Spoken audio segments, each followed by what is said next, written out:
A tym razem będzie bez przydługiego wstępu. Dlaczego? Sami popatrzcie.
Tak, ja wiem, że takie samochody powinno testować się najlepiej na torze, ale gdy o teście dowiedziałem się dzień wcześniej i miałem do dyspozycji tylko niespełna weekend, no zrobiłem co mogłem, a co najważniejsze chcę ten samochód Wam pokazać tak jak najlepiej potrafię, oczywiście zaczynając na początku od bagażnika, chociaż ciężko oderwać wzrok od tej sylwetki. Nie jestem psychofanem Porsche, ale do 911 zawsze mam słabość, a bagażnik, no tak, to tyle. Nawet nie wiem ile to ma pojemności, ale wiem, że zmieści się tutaj bez problemu kabinowa walizka i jeszcze ze 2-3 plecaki. No tak, tutaj mamy zestaw naprawczy, tutaj kompresorek i w zasadzie to tyle. Bo co chcieć więcej od tego samochodu, ale jeszcze sporo przestrzeni na drobne bagaże jest z tyłu, za fotelami kierowcy i pasażera. No dość głęboki ten schowek. Myślę, że na dłuższy weekend można się spakować, a jeżeli nie, no to właściciel pewnie na miejscu kupi sobie najpotrzebniejsze rzeczy. No bo czemuż by nie, po co wozić ze sobą jakieś szpargały, skoro można je kupić. No raczej właściciel nie ma takich problemów.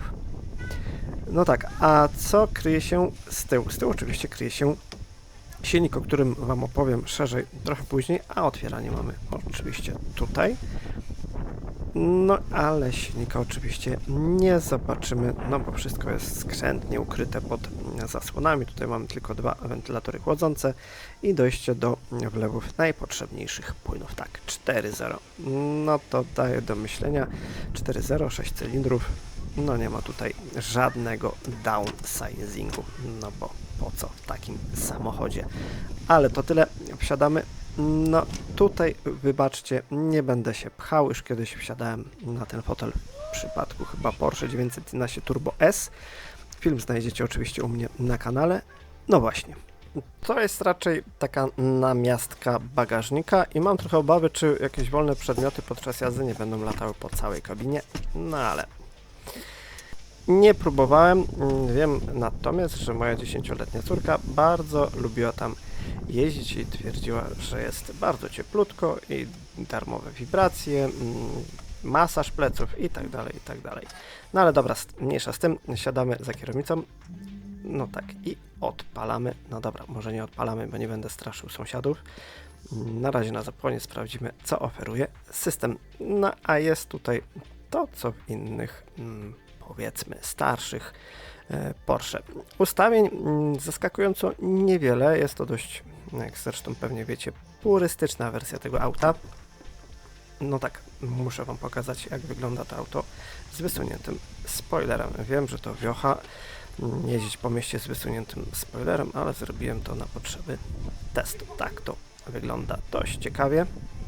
Wsiadamy z powrotem, no i sprawdzamy, jakie tam są opcje, a tak jak już wspominałem, jest ich niewiele.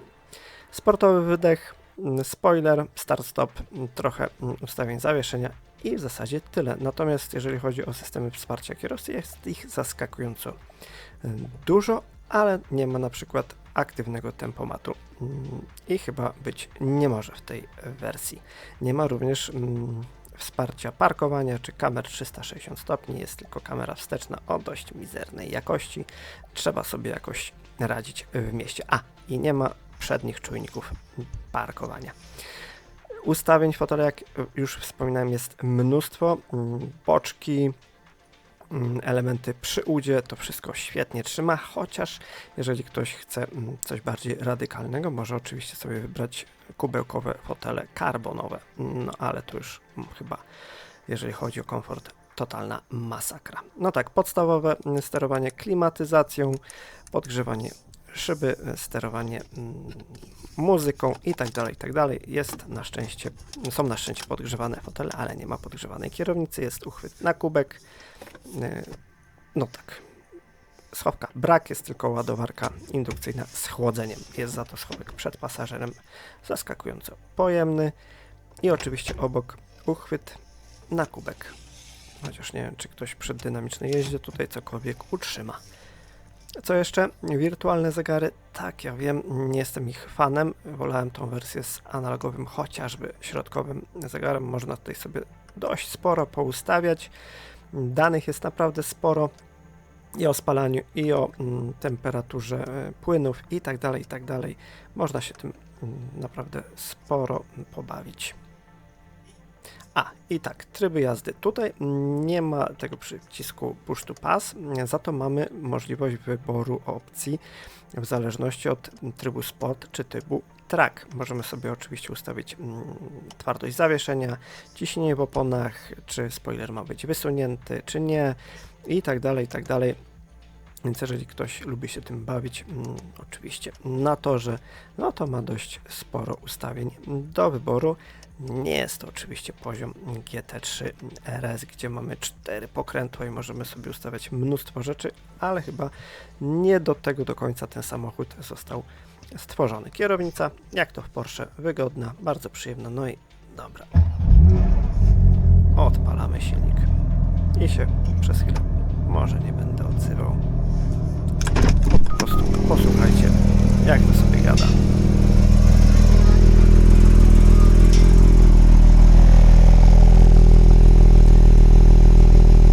Słuchawki tego nie oddadzą i mikrofon nawet w połowie tego nie oddaje, bardzo mi przykro, ale naprawdę przyjemnie.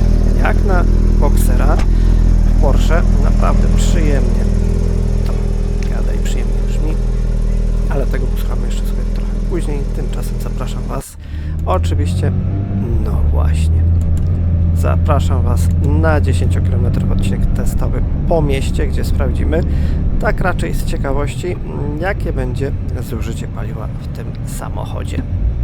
Tak prawdę mówiąc, nie wiem, czy kogokolwiek to interesuje, no ale jakiś pretekst do testu musiał być, więc zróbmy to tak, jak robimy z każdym innym samochodem.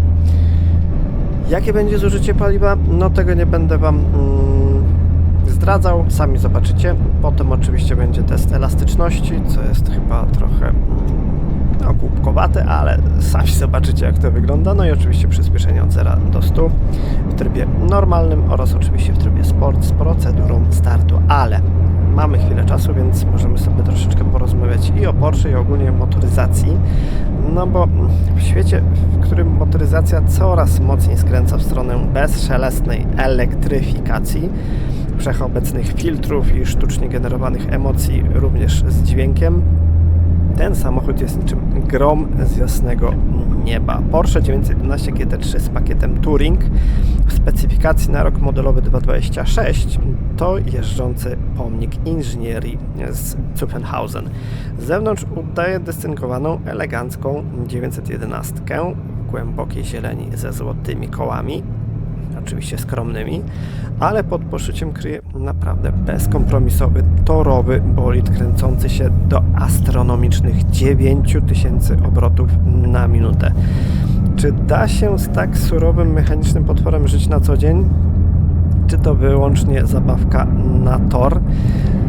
Przyznam szczerze, że mam spore wątpliwości, ale nie uprzedzajmy faktów, poczekajmy do końca. Tymczasem mamy jeszcze chwilę czasu, więc porozmawiajmy o historii tego modelu. Oczywiście nie 911, ale ogólnie koncepcji pakietu Touring.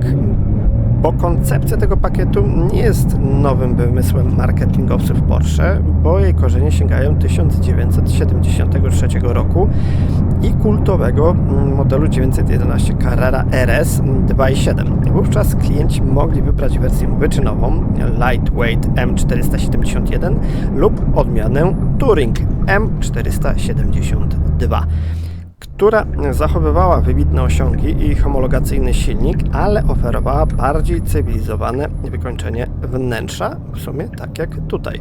Współczesny renesans tej idei nastąpił w 2017 roku przy generacji 991-2 GT3. Po gigantycznym sukcesie limitowanego modelu 911R inżynierowie z Weissach postanowili dać purystom to, czego pragnęli najbardziej. Wyczynowe podwozie i wolnosący silnik storowego GT3, ale pozbawiony potężnego stałego skrzydła z tyłu. Pakiet Touring stał się synonimem dyskretnego luksusu i absolutnej motoryzacyjnej pasji. To wóz dla kierowców, którzy budują auto dla własnej satysfakcji, a nie na pokaz. I nie ukrywam, że bardzo często bawiłem się w konfiguratorze, jeszcze zanim w ogóle dowiedziałem się o teście tego auta. I oczywiście bardzo często wybierałem właśnie ten zielony, butelkowy kolor ze złotymi felgami.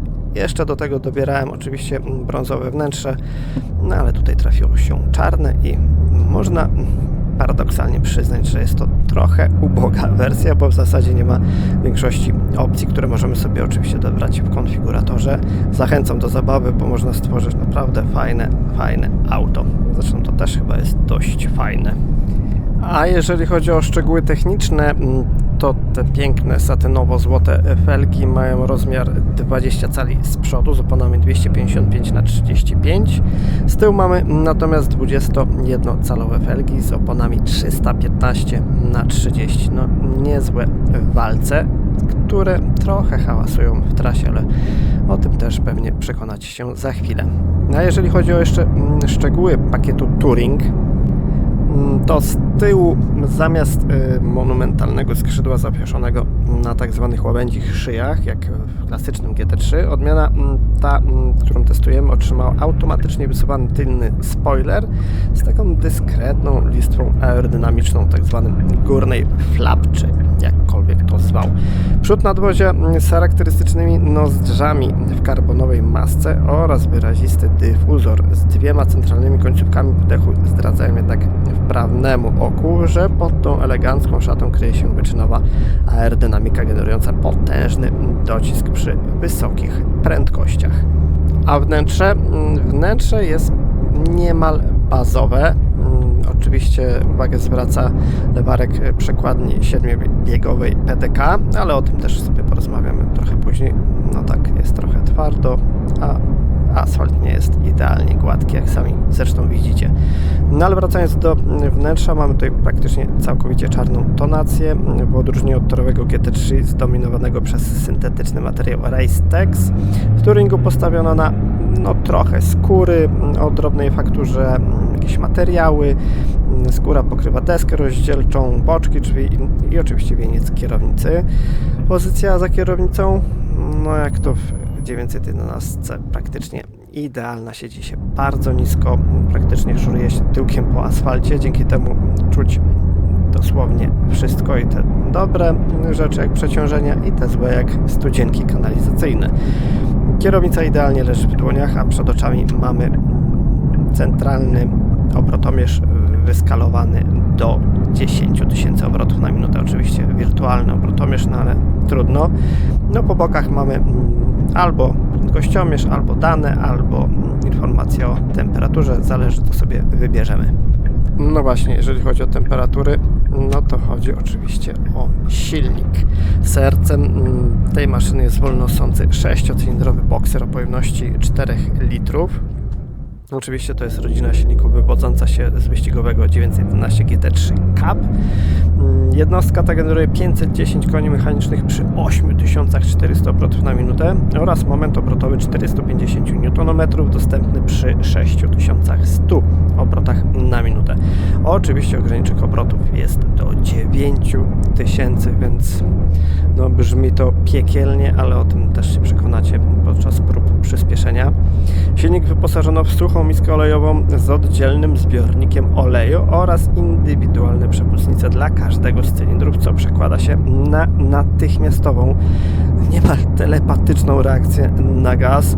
Poza tym w testowanym wariancie motor współpracuje z 7-stopniową dwusprzęgłową przekładnią PDK o skróconych przełożeniach. Zresztą to też zobaczycie, bo przy 120 km na godzinę na 7 biegu jest około 3000 obrotów na minutę, jak dobrze kojarzę. Przyspieszenie od 0 do 100 zajmuje 3,4 sekundy, a wskazówka prędkościomierza zatrzymuje się dopiero przy 318 km na godzinę. Nie jest to oczywiście najszybsze Porsche w ofercie, bo to miano należy do 911 Turbo S, ale chyba tutaj też nie ma co narzekać na nudę. No nie wiem, tutaj chyba te wszystkie emocje są spotęgowane właśnie przez tą surowość tego samochodu.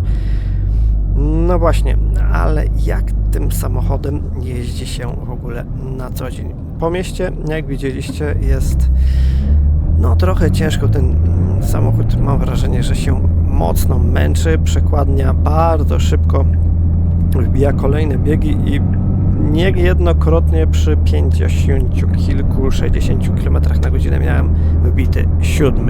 bieg. No jest to trochę, no moim zdaniem, przegięcie, jeżeli chodzi o tak mocne zbijanie, no ale oczywiście każdy może sobie włączyć tryb manualny albo jeździć cały czas w trybie sport, który sobie można oczywiście dostosować do indywidualnych preferencji. Możemy na przykład korzystać z trybu PDK Sport, ale w normalnym trybie zawieszenia i tak dalej. No co kto lubi. No jak widzieliście, jazda tym autem po mieście w takim naprawdę spokojnym tempie, prawie że oszczędnym, no nie należy do przyjemności, bo tak jak wspominałem, ta skrzynia trochę poszarpuje, no po prostu nie mam serca tym autem jeździć w takim trybie po mieście. Nie mówię, żeby jeździć bardzo szybko, ale chociaż w trybie sport, żeby przy 60 była 4, 5, a nie 7. No ale średnie spalanie po 10 km to 16,8 litra na 100 km. A teraz zrobimy 10 km drogą podmiejską przy prędkości od 70 do 100 km na godzinę. Oczywiście po drodze jakieś podstoje na światłach, trochę większy ruch i zobaczymy, jakie będzie średnie zużycie paliwa. I już w takich warunkach, gdy ten silnik ma czym oddychać, gdy to wszystko jakoś się ładnie poukłada, wtedy to spalanie nie jest aż tak bardzo wysokie jak na parametry tego samochodu. No i też zobaczycie, że już od około 90-100 km na godzinę hałas w kabinie robi się naprawdę wyraźny. To może być fajną frajdą na krótszą metę, ale no nie wiem, pokonanie tym autem 300-400 km przy wyższych prędkościach, no to już dla bardzo wytrwałych i wytrzymałych kierowców, jeżeli chodzi o wrażenia akustyczne. No zobaczcie, co się dzieje. Jedziemy z 70 i już robi się głośno. Mamy wpiętą 7 i już wyższych biegów nie ma. No ale dobra, jak w ogóle to auto zachowuje się na co dzień, no to w mieście już widzieliście. No jazda w miejskich korkach, no to jest masakra i miałem nieodparte wrażenie, że wóz po prostu cierpi, dusi się przy prędkościach rzędu 30-40 km na godzinę. Jeszcze jak działa start-stop, to już w ogóle jest masakra. Mam wrażenie, że po prostu krzywdzę ten samochód i robię mu kuku. i to wszystko po pewnym czasie będzie bardzo drogie, jeżeli chodzi o remont, takie mam wrażenie, no ale nieważne. W trasie, no to jest piekielnie głośno. Nie wiem, czy będziemy w ogóle w stanie się usłyszeć, że tak powiem, przy wyższej jeszcze prędkości, no ale zobaczymy, potem to postaram się sprawdzić. No tak przy 120-140 km na godzinę to już jest straszne larmo w środku, ale no to auto chyba się po to kupuje, żeby czuć wszystko, wszystkimi zmysłami, od, za przeproszeniem, tyłka, który szoruje prawie że po asfalcie, po ręce, które muszą naprawdę mocno pracować z kierownicą, po uszy i każdą komórkę ciała.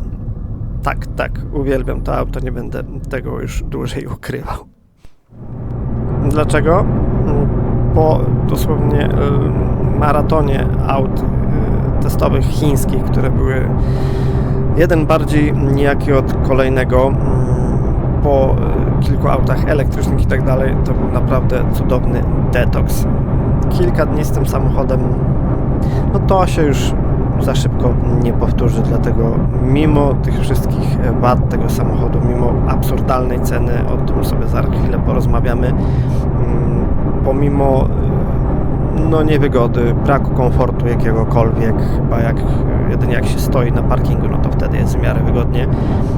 No to jest jeden z takich samochodów, które, no nie chcę zapeszać, ale prawdopodobnie niedługo odejdą do lamusa i będziemy je wspominać z rozrzewnieniem. Miło spędziłem czas przez ten weekend i na pewno będę tęsknił. Jeżeli kogoś stać na takie auto jako trzecie, czwarte, no to nie dziwię się, że ktoś to kupi i będzie się tym samochodem cieszył. A żeby wyjechać z salonu Porsche 911 GT3 Touring, trzeba przygotować co najmniej 1 119 000 złotych. Jeżeli zażyczymy sobie pakiet lakier z palety podstawowej, to jest 6700 zł, potem jest 10 700 zł, 20 300 zł za ten zielony lakier, który jest na testowanym egzemplarzu.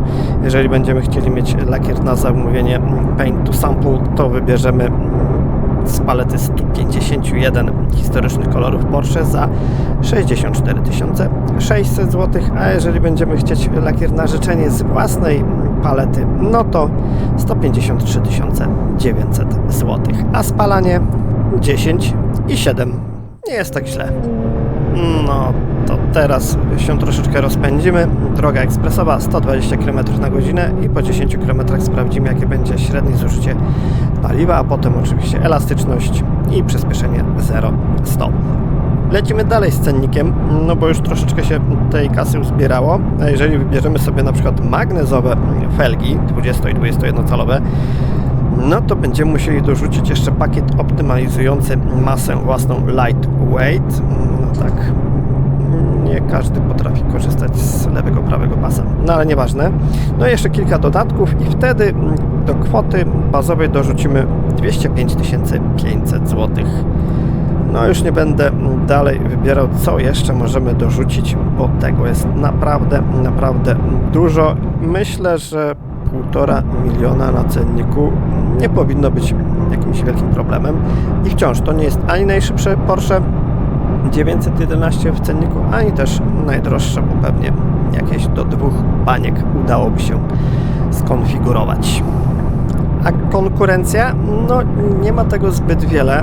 Możemy rozważyć Mercedes AMG GT63 Formatic Plus Coupé, ale mam wrażenie, że tamto auto ma nieco bardziej cywilizowany charakter, chociaż osiągami naprawdę nie odstaje, bo setkę robi w 3,2 sekundy, prędkość maksymalna 315 km na godzinę i zapewne w dalszej trasie będzie o niebo wygodniejszy. Możemy również pomyśleć o Astonie Martinie Vantage albo o BMW M4 CS, który wyglądem będzie zupełnie inny, ale charakterem równie surowy i bezkompromisowy. No tak, takie rzeczy to tylko w marzeniach, przynajmniej w moim przypadku. A podsumowanie? No trudno podsumować takie auto bo testowałem je w cywilizowanych warunkach po mieście, tak jakbym nim jeździł na co dzień i ono się do tego niespecjalnie nadaje. Jeździłem różnymi modelami Porsche 911 na torze i wiem, że one są do tego stworzone, więc jak miałbym docenić ten samochód? Ano tak, że Porsche 911 GT3 Touring to moim zdaniem jedno z ostatnich tak czystych, analogowych i bezkompromisowych aut na rynku. To maszyna stworzona dla absolutnych pasjonatów i świrów, dosłownie motoryzacyjnych radykałów, którzy przedkładają surową mechanikę, ryk wolnosącego silnika do 9000 obrotów na minutę nad komfort, jakikolwiek komfort. A po 10 km drogą ekspresową średnie zużycie paliwa wyniosło 11,7 litra na 100 km. A teraz jeszcze elastyczność od 90 do 120 km na godzinę w trybie normal.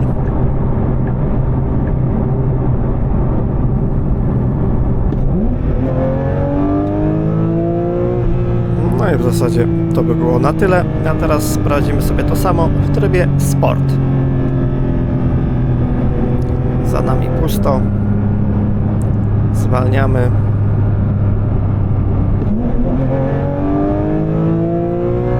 No i tak, tego to chyba nie widzieliście. Nawet bez specjalnej redukcji. No, masakra.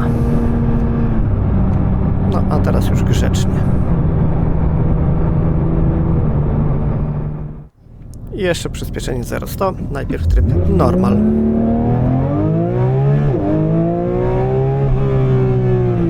No, dość żwawo.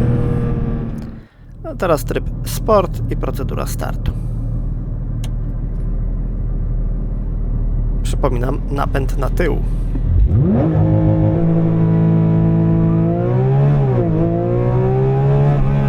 No i to by było na tyle, jeżeli chodzi o mierzenie przyspieszenia 0-100. Dość szybko, nie mierzyłem, ale ładnie kopię w plecy. Nie tak jak Turbo S, wiadomo, ale i tak jest naprawdę mega przyjemnie. Dajcie znać, co myślicie o tym samochodzie, czy wolelibyście GT3 Touring, GT3 zwykłe, może Turbo, Turbo S i tak dalej. No oczywiście w sferze marzeń, bo tutaj mówimy o kwotach minimum bańki. Jeszcze raz bardzo Wam dziękuję za oglądanie. Zapraszam do subskrybowania i oglądania innych moich filmów. Mam nadzieję, że wkrótce będą równie ciekawe auta. Do zobaczenia. Cześć!